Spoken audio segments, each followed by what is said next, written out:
గోదావరి నీళ్లన్నీ కృష్ణా డెల్టా ద్వారా రైతులకు నీళ్లు.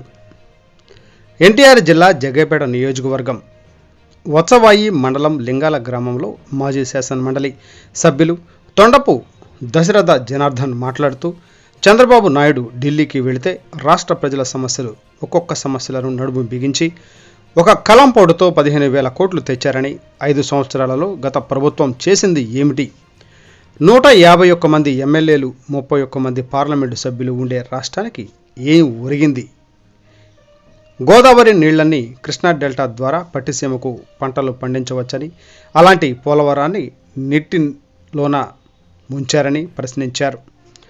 డయాఫ్రమ్ వాల్ 900 కోట్లు పెట్టి నిర్మించి పాలసీ వస్తుందని, గత ప్రభుత్వం పట్టించుకున్నారా, ఒక బొచ్చె సిమెంటు ఒక ఇటుక అన్నా వేశారా, చిత్తుగా ఓడించారు, అయినా మారని తీరు, కొత్త రూపాన 30 హత్యలు జరిగాయని ఢిల్లీలో జగన్ చెప్పారని, ఈ హత్యలు ఎక్కడైనా జరిగాయా, మీడియాలో వచ్చాయా, ఎవరికైనా తెలుసా అని ప్రశ్నించారు.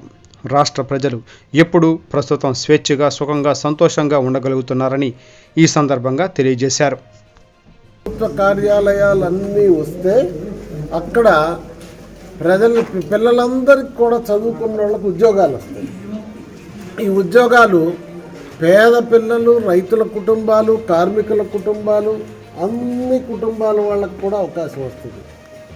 అంతేకాకుండా వీళ్ళందరికి ఉద్యోగాలు వచ్చి అక్కడ పన్నులు కట్టడం వల్ల రాష్ట్ర సంపద పెరుగుతుంది.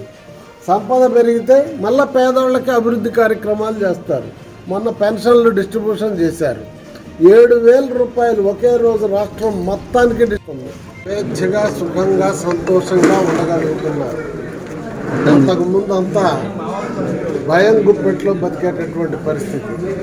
ఈ విధంగా స్వేచ్ఛగా ప్రజలు వచ్చి చెప్పుకునేటటువంటి పరిస్థితి లేనటువంటిది. ఎవరైనా ఎక్కడైనా మీటింగ్ పెట్టుకోవాలంటే వాళ్ళ ఇంటి దగ్గరే అరెస్ట్ చేసేటటువంటి పరిస్థితి.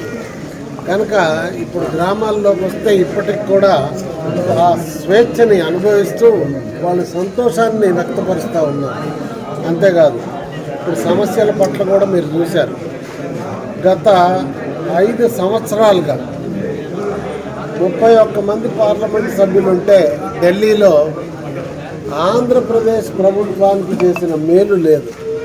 కేవలం వాళ్ళ కేసుల గురించి దాన్ని తెలంగాణ ప్రజల యొక్క, రైతులు, పేదల యొక్క అవసరాలకు ఖర్చులు పెడుతున్నారు.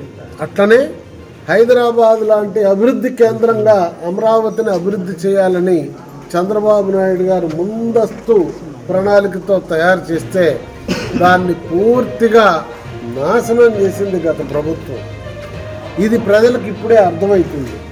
ఇప్పుడు ప్రజలందరికీ రోజు వైట్ పేపర్లు ఇస్తున్నారు, శ్వేతపత్రాలు ప్రకటిస్తున్నారు.